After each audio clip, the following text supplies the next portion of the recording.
हर नया साल नई शुरुआत के साथ साथ विदाई के खास लम्हे भी लेकर आता है। 2025 में कई दिग्गज खिलाड़ियों ने खेल की दुनिया को बाय बाय बोला, तो कई क्रिकेटरों ने खुद को एक ही फॉर्मेट तक सीमित कर दिया। हालांकि उनकी विदाई के ये खास पल आंकड़ों से परे उनकी बादशाहत की कहानी बयां करते हैं। उनका बाय बाय बोलना सिर्फ सफर का थमना नहीं, बल्कि ऐसे मील के पत्थर थे जो एक दौर के खत्म होने की निशानी है। भारतीय क्रिकेट की दुनिया में इस साल एक बड़ा बदलाव देखने को मिला। विराट कोहली और रोहित शर्मा ने T20 के बाद टेस्ट क्रिकेट से भी संन्यास का ऐलान कर दिया। वहीं दिग्गज चेतेश्वर पुजारा ने अंतर्राष्ट्रीय क्रिकेट को बाय बाय बोल दिया। इन तीनों दिग्गजों ने एक दशक से ज्यादा वक्त तक टेस्ट क्रिकेट में राज किया। कोहली की आक्रामकता और जुझारूपन, रोहित की काबिलियत और बेहतरीन नेतृत्व क्षमता और पुजारा का विदेशी जमीन पर शांत रहकर मजबूती से डटे रहने का अंदाज अब यादों का हिस्सा बन गया है। देखिए, बहुत इमोशनल मोमेंट है सभी इंडियंस के लिए और मुझे पूरे देशवासियों के फोन आ रहे हैं। सभी ये कह रहे हैं कि आप उनको मनाइए, आपका कहना मानता है वो किसी भी तरह। We want to see him in whites for India. और यही एक बात है विराट कोहली की कि इतने हाई पर वो छोड़ रहे हैं जब पूरा देश चाहता है कि वो खेलें। तो एक इसमें भी एक एग्जाम्पल सेट किया है उन्होंने कि अक्सर हमने देखा कि हमारे क्रिकेटर्स को रिटायरमेंट अच्छी नहीं होती, लेकिन ये एक ऐसी रिटायरमेंट है जो सभी लोग चाहते हैं कि नहीं, अभी आप में बहुत क्रिकेट बाकी है, आप खेल सकते थे और आप खेलें देश के लिए।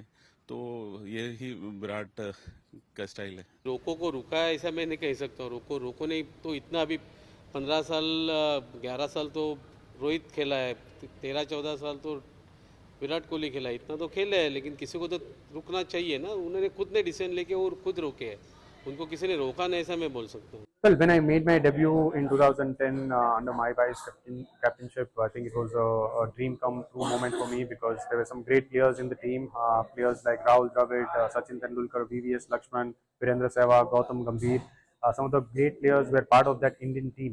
I'm still trying to recollect the names. Harbhajan Singh was there, Zahir Khan was there. So there were so many great players whom I grew up watching, and then I got an opportunity to play with them. So it was one of the proudest moment of my cricketing journey. भारतीय tennis legend Rohan Bopanna ने एक यादगार grand slam अभियान के बाद शानदार तरीके से विदाई ली। अपने दौर के सबसे बेहतरीन डबल्स खिलाड़ियों में से एक बोपन्ना ने कोर्ट पर अपनी बादशाहत बरकरार रखी और उम्र को झुठलाते हुए एक के बाद एक कामयाबी दर्ज कर टेनिस की दुनिया में अपने सफर को यादगार और प्रेरणादायक बनाया। 40 साल की उम्र में सबसे ऊंचे स्तर पर बोपन्ना ने अपना दमखम इस अंदाज में दिखाया, मानो वे दुनिया से कह रहे हों कि उम्र तो सिर्फ एक संख्या भर है। उनके संन्यास लेने से एक ऐसे करियर का अंत हुआ जो लगन, खुद को हर हालात में ढालने की क्षमता और दुनिया में भारतीय टेनिस को खास मुकाम पर पहुंचाने को लेकर उनके जुनून से बना था। भारतीय महिला हॉकी टीम की दिग्गज खिलाड़ी वंदना कटारिया ने अंतर्राष्ट्रीय हॉकी से संन्यास का ऐलान कर दिया। इसी के साथ उनके एक दशक से ज्यादा लंबे करियर का अंत हो गया। अपनी स्पीड, कड़ी मेहनत और लीडरशिप के लिए जानी जाने वाली कटारिया ने भारतीय महिला हॉकी को दुनिया में अलग मुकाम दिलाने में अहम भूमिका निभाई। कटारिया भारत की सबसे ज्यादा मैच खेलने वाली महिला खिलाड़ियों में से एक रहीं। उन्होंने 320 अंतर्राष्ट्रीय मैचों में 158 गोल किए। वे छोटे शहरों से आकर खेल की दुनिया में बड़ा नाम कमाने का सपना देखने वाली अनगिनत लड़कियों के लिए मिसाल बनी। उनके संन्यास से मैदान और ड्रेसिंग रूम में एक खालीपन आ गया है।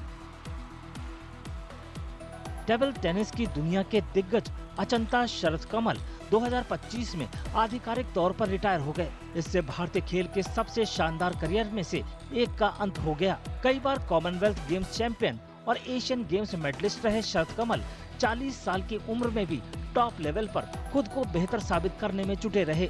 शरद कमल के टेबल टेनिस करियर को उनके पदकों से ज्यादा उनकी पेशेवर क्षमता, खेल में उनके योगदान और युवाओं के रोल मॉडल के तौर पर उनकी खास पहचान के तौर पर ज्यादा जाना जाता है। उनका संन्यास भारतीय टेबल टेनिस के एक युग के अंत की निशानी है। हालांकि वे ऐसी नींव तैयार कर गए हैं जिस पर आने वाली पीढ़ी इस खेल में भारत के बेहतर भविष्य की इमारत खड़ी कर सकती है। I've come to a stage where I feel like I've contributed enough as a player, and I can contribute more as a mentor, as a coach, as an administrator in the second half of my career. And also the fact that a lot of youngsters coming up, so it's also good that if we are able to create a good pathway for them and make sure that they are able to reach the heights that I couldn't achieve in my career. So for example, an Olympic medal is something which I don't have with myself. So I would like to help the younger generation go embark in that journey where they would try to win the Olympic medal. And on top of it, how do I feel about my retirement? I think I'm very, very excited. Sometimes a bit emotional, but I'm pretty excited about the retirement part. भारतीय football के दिग्गज सुनील छेत्री ने 2025 में अंतर्राष्ट्रीय football से संन्यास लेने का ऐलान कर दिया। उन्होंने ये घोषणा राष्ट्रीय टीम के AFC एशियन कप के लिए क्वालिफाई न कर पाने के बाद की। ये सिर्फ एक करियर का ही नहीं, बल्कि भारतीय फुटबॉल के एक दौर का अंत था। भारत के सर्वकालिक टॉप गोल स्कोरर छेत्री न सिर्फ एक दशक से ज्यादा वक्त तक राष्ट्रीय टीम का चेहरा रहे, बल्कि टीम का भावनात्मक पहलू और लकी चार्म भी साबित हुए। उन्होंने पूरी लगन और मेहनत से मैदान पर भारतीय फुटबॉल से जुड़ी उम्मीदों का बोझ उठाया। I think individually to take care of my health in terms of precaution wasn't that difficult. I will not term it as a sacrifice. It came naturally to me.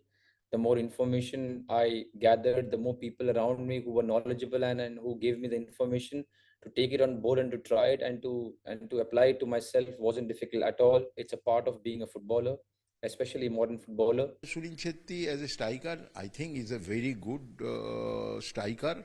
And if you play with Sunil Chhetri for one striker, he can score a goal anytime, anywhere. So 90 minutes you have to always in the supporting to Sunil Chhetri, and Sunil Chhetri, such a player, opponent team is always watching this Sunil Chhetri where he is, maybe in the right side or left side or inside of the box. So is this a Sunil Chhetri? But I think Sunil Chhetri was the best player in the last 3 decades in our national team. एक अच्छा player का, एक India का legend बोलेगा हम, उसका नाम पूरा ज़िंदगी भर इंडियन फुटबॉल का साथ रहेगा। जो फुटबॉल वो खेला है, जो गोल वो किया है।